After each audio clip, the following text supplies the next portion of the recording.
Welcome to the Tech Phase podcast, your guide to find a meaningful career in tech. This time, we invited Anita to share insights about her job as data scientist and what it takes to ultimately find your passion. Want to find out more? Listen to this episode. And don't forget to sign up for the Tech Phase newsletter to never miss another episode. Today, we're going to welcome Anita. We met at an event of Google where they invited us all from different communities for a gathering and discussion of the International Women's Day next year. And this is how we met. First of all, welcome, Anita, to our podcast. And I would like you to quickly introduce yourself. Thank you, Priska. My name is Anita. I'm a data scientist, and I also founded the Zurich chapter of a meetup group called Women in Machine Learning and Data Science. This meetup group is part of a community that is worldwide. It was founded in San Francisco, and I started the chapter in Zurich. Yeah, that's me. Quickly about your person, who are you? Yeah, sure. So originally I studied physics at the ETH in Zurich. I'm originally from Zurich. Then I did a PhD in what's called neuroinformatics. So I studied the brain, how the brain works, using tools from computer science and information theory. And then after a longer time in academia, I actually switched to tech in industry as a data scientist. Okay. And you currently working? Currently, I'm a data scientist at Migros, the retail company in Switzerland. Okay, perfect. Thank you very much for the introduction. So you've been quite a while already in the tech industry. You mentioned that you are in the academia side as well. Now you're working for a retailer. So can you quickly tell us more about your different roles you had in the tech industry? Sure. Yeah. So in academia, I was a researcher, basically doing a lot of neuroscience research. Once I switched to industry. As a data scientist, in 2014, I've actually been only a data scientist at different companies. What does that mean, data scientist? Can you quickly explain us a little bit about your work? What are you doing on a daily basis as data scientist? Yeah, so a data scientist uses different tools, mainly from statistics and machine learning. Basically, to extract meaning. This can be in different forms and shapes. It can be a study that you do, an analysis you do for a company, trying to understand their data and what they can learn from it. But it can also mean that you actually build what we call a data product. So you build something that's like a software that uses data, either for the company to improve some processes as an internal tool, or it can also be a product for the actual customer that's based on data. Okay, interesting. So that means you also were programming, or you do programming in your job? Yes, so data scientist, the title can mean very different flavors for different people. In general, we say that a data scientist needs to understand statistics and machine learning, needs to have a business understanding or a domain expertise. And the third one is programming. So yes, usually you have to program at least a little bit. And I particularly like the programming side. Ah, interesting. I didn't know much of data scientists as a job, but it's very interesting that it's so diverse. And I like the idea of having also the business part in it. Mm-hmm. So what was your reason then to choose this career in tech, or this job as data scientist? Well, actually, so for a long time, I was in academia, right? And I actually kind of thought about getting out of academia for different reasons, but I couldn't really find a role that really felt like it was for me until I learned about data science, and data science is a relatively new title, right? I think it started out 2012. And before that, I always told my friends, I just want to work with data. I just want to analyze data. That's all I want to do. Mm-hmm. And, my friends from physics, they would do more theoretical work. So they would use a lot of math. And that wasn't really my thing. So my thing was more hands-on practical stuff where you analyze data. And to do that, you need to program. Mm-hmm. And originally, I programmed in MATLAB, which is a language very widely used in academia. And then I acquired Python as a new programming language for myself. Yeah. And I've just really loved it. Interesting. So what was your approach then to get this job? So you just mentioned you need something hands-on. So how did you come up, or how did you knew then, okay, data scientist is what I need to do? What was your approach? Well, I mean, it was kind of, I was lucky to just kind of hear about this role. Before that, I had been going to like career fairs and trying to figure out what I want to do, and just nothing really inspired me. And then I heard about data science, and I was like, okay, this is what I want to do. So I did more research. I figured out, what are the skills you need. I started learning Python and SQL, doing just online courses and tutorials. I started going to meetups in this domain. So I was in New York City at the time. There were a lot of meetups in this domain. Mm-hmm. So I started going there. I started building, doing little projects with other people.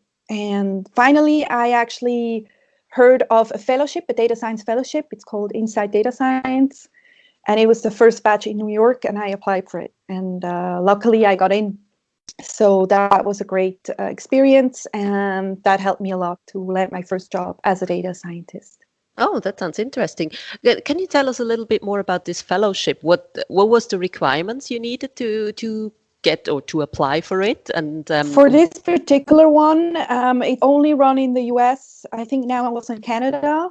So you need to be there and you need to have a work permit. And for the data science track, they only take PhDs in quantitative fields. So you need to have a PhD already. You have to have been working with machine learning or statistics or being programming or something that already gives you, the right background. And you have to acquire the skills yourself, so mainly Python and SQL. And then, if you get in, you go through something like a boot camp where you learn how to build a product in very short time and how to communicate for business and how to translate your academic skills into industry skills. And how long did it take, the whole fellowship? The fellowship took 6 or 7 weeks at the time. I think they changed it now a little bit. You will have to check out their homepage. They also do a track for data engineers, for artificial intelligence. They started adding more tracks. That sounds very interesting. So do you know if this exists also in Switzerland or Europe or something similar? In Switzerland, there is the Propulsion Academy where I teach. I teach machine learning there. It's a different model, though. It's not a fellowship. It's a boot camp. So you have to pay tuition for it. Okay, but do you think if someone would be interested to go into data science and would do this academy, would Yes. that be a good start? Yes. Meaning, would you be able to land a job afterwards? Well, I mean, nobody can guarantee that you will land a job, right? Of course. But I certainly think it's a very good way of breaking into the field. You don't already have exactly the right experience to land a job right away in industry. It's pretty hard. Even though people are looking for data scientists a lot, there are a lot of jobs out there. It's pretty hard to land your first job because you have to prove your value before. Right. You don't have experience. You can't say I've been working as a data scientist for 2 years. So a boot camp like this can help. Yes. Okay, perfect. Thanks a lot for this information. So going back to your job, what do you love about your job today? Is there something you can give us an example a little bit of what you have reached or what you have done in your job that makes it a bit more tangible for us? Sure. So I personally, as I said, I like the programming part, especially because I like engineering. I like building stuff. So what I enjoy most is if there is a particular problem for the business, they need a solution, there is data around for that particular problem. And I can actually start building a product. I enjoy that a lot because of the engineering aspect and also because you usually do it in teams. You interact a lot with other people also from other parts of the business. And that's what I enjoy the most. Okay, perfect. So what do you think? Where do you see the future of the tech industry? What's your personal take on this? Well, the tech industry in general, I'm not sure. I can't say that much about it. But for data science, I think there's a great future in data science. Some people are worried that it's basically going to go away. It's just a hype, just like artificial intelligence. But I think it's going to move more towards artificial intelligence. But the skills of data scientists will always be needed. It's not going to go away. So I think it's a very good area to work in. Absolutely. When you say skills, so if someone is considering to go into data science and they don't know if they are having the right skills right now, what do you recommend someone who hasn't been in touch with this kind of field before? What do you recommend they should look for in themselves as well, and also when they are going out to find a job? Well, first of all, you have to see whether if you like working in these three domains that I talked about earlier. So you need to have a love for statistics and math, machine learning, trying to understand that. You need to also enjoy programming, and then you need to enjoy talking to business partners and trying to understand the business problem. If you feel like those three things really interest you, then that certainly is a good role for you. And then you have to go out and acquire these skills. So I guess the business part, you just have to start talking to people, go to meetups. For the statistics and machine learning, there are nowadays so many online courses that you can take, or you can go for a boot camp like Propulsion Academy, or you can if you still want to study something in this direction. And then the programming, again, it's very hands-on. Just go out there, look at tutorials, install Python, go for it. Perfect. Thanks a lot. That sounds really interesting. You almost got me into looking into it as well. I just thought it's just shuffling around a little bit data and getting to some results, but there's more to that, which is great. In general, besides going into tech or data science, do you have any tips or advice for our listeners on how to get a job in general? Any tricks? Tricks? Well, I would say there's no tricks to it. I think you just have to go for it. Don't be afraid.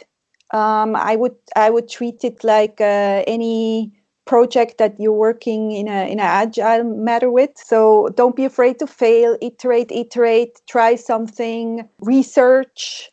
What are the different roles? And ultimately, you have to find your passion, but you have to start somewhere. So just try something. If it works out, great. If it doesn't work out, try something different. That's a very good advice. Thanks a lot for that. So before we close, I would like quickly have a couple of questions. So who is your favorite female role model? So I can't say I do have a favorite female role model. I don't know. I don't believe in the concept of role models so much. So for me, it's any female person I met so far working at a company that made a big impact on the company, big or small impact, actually. So people will just inspire me to go on doing what I'm doing and trying out new things. What is your most important skill? I would say it's communication. So even working in tech, you need to communicate. That's very, very important. That's true. And the last question, what is the best advice that was ever given to you? Well, I would say also it's don't be afraid to fail. I think that's really important advice. Thanks a lot for your time and all the insights. It was a pleasure for me as well to talk to you, and hopefully we will get to see some more of women in machine learning and data science. And for our listener, of course, we will also make sure that they will get the information so they can come and visit you in one of your meetups. Thank you. Thanks for tuning in today and listening to this inspiring talk on TechFace podcast. Want to be the first to know about the next episode or get first-hand access to our events? Join TechFace and sign up today on techface.ch. As a new member, you will get a free career coaching call and will always be the first to know about exciting events, news and insights. We look forward to welcoming you as our valued member.